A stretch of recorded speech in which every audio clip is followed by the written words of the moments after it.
আপনারা নিশ্চয়ই শুনেছেন অনেকে যে এরকমের আমাদের সুন্দরবনে বৈদ্যমারি এলাকায় অর্থাৎ চাঁদপাই অফিসের পাশে সেখানে একটা বাঘ ফাঁদে আটকা পড়েছে। আমরাও সেভাবে শোনার পরে আমাদের কিছু লোকজন পাঠানো হয়েছিল সেখানে। আমরা সেটাকে দেখছি যে কী অবস্থায় থাকে না থাকে। পরে আমরা নিশ্চিত হয়েছি, সকালে যে কুয়াশা ছিল কুয়াশার ভিতর দিয়ে যাইতে পারি না, পরবর্তী আমরা নিশ্চিত হয়েছি যে আসলে ফাঁদে আটকে গেছে। বাঘটা সম্ভবত বেশ শক্তিশালীও আছে, দুর্ভাগ্য আমাদের। আমরা সেটাকে রেস্কিউ করার জন্য বন বিভাগ আমরা সার্বিকভাবে চেষ্টা করতেছি।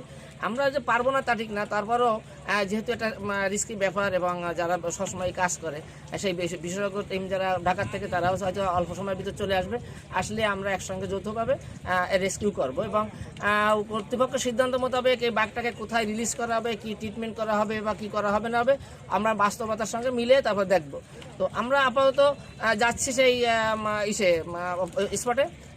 আমি আজাদ কবি করমজলের ভারপ্রাপ্ত কর্মকর্তা এবং আমাদের সঙ্গে উৎসাহ এবং অন্যান্য আমাদের লোকজন যারা ওখানে আছে সারা যারা ডিউটি করেছে যে বাইরে কোনো লোকজন কেউ না ঢুকতে পারে বা কোনো দুর্ঘটনা না ঘটে। সকাল থেকে লোক আমাদের ওখানে আছে।